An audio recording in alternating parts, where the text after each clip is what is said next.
Hey Run Junkies, it's time for another Throwback Thursday, and today I want to tell you about my first RunDisney experience.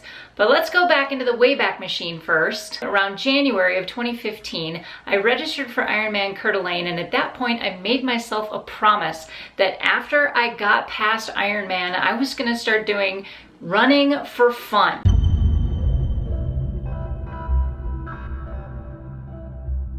Not that I look back at Ironman training as not fun at all. I do look back on that time of my life very fondly, but it was really the hardest I've ever worked for one day of wearing a race bib. Somewhere along the line, I heard about the Avengers Superhero Weekend and the Infinity Gauntlet Challenge. I was so on it. This race weekend would also mark our family's first trip to Disneyland. It would also mark our first Run Disney events, plus my son's and my fiance Dave's first 5K. I signed up for the 5K and the challenge, which is the 10K and a half marathon. My son signed up for the 5K and one of the kids races as well. Going into this weekend, I had never run back-to-back days like this before, and I had no idea how to train or what to expect. Luckily for all of us that have done Run Disney events, we know who Jeff Galloway is, and we are very lucky to have his training plans on the Run Disney website, and that they're free. Now, I think there were a couple of things going on at the time with me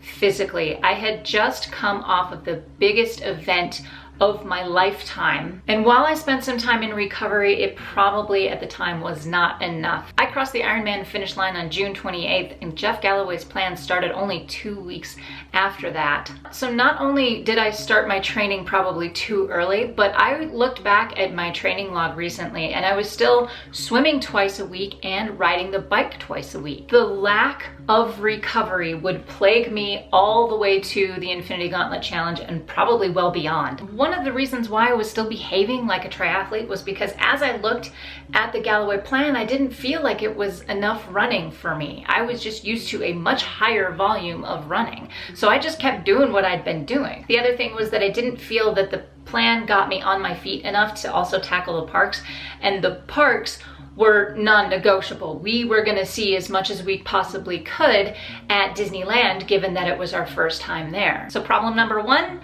I hadn't recovered properly and I was still training like a triathlete. Problem number two, I probably could have taken a little bit of time off and added a little bit more running later in the plan. Problem number three is that I am terrible at the whole run, walk, interval thing. I've tried it and I am not good at it at all. I love my running cruise control. I just hit that button and I set it and forget it. The weekend itself was harder than it probably should have been, and it's entirely my fault, and it started showing by the time I got to the half marathon on Sunday. My feet were so sore and so tired from not only the running, but all of the time on my feet in the parks. It was barely enough to muster myself across the finish line. I loved every minute of these races, but I truly feel like I didn't train the right way for this event. Now, the nice thing at the time about planning that first trip to Disneyland was that my son and I had just been to Walt Disney World in Florida 18 months earlier.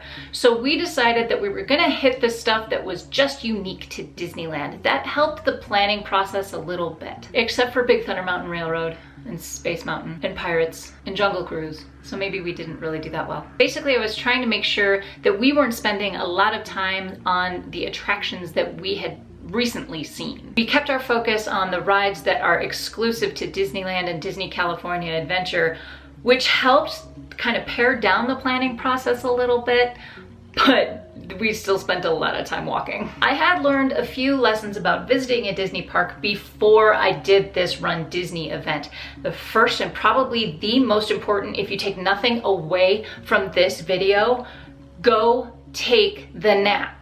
This would be critical to all of our races that weekend. After a morning race and then the morning in the park, we would head back to the hotel.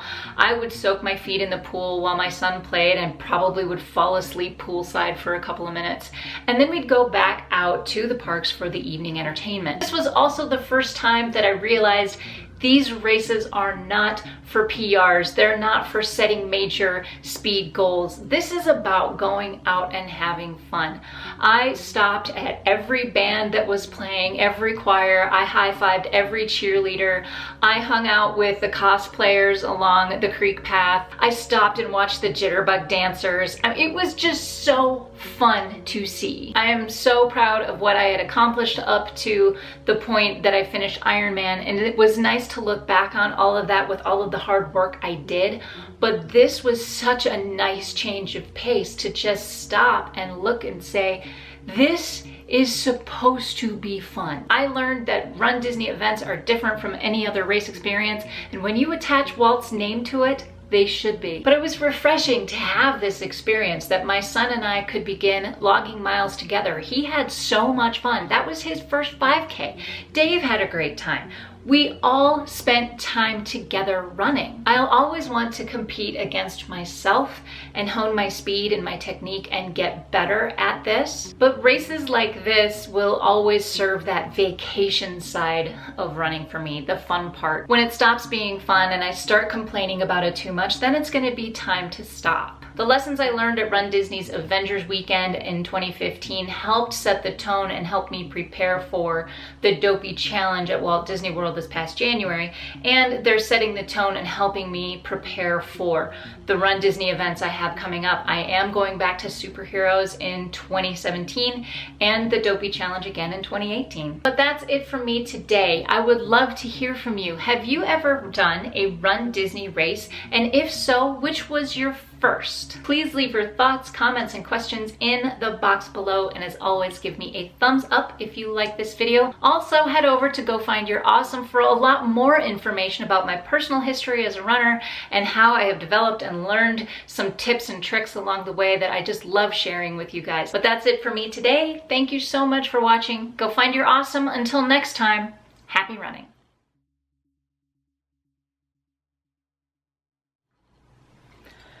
These are heavy.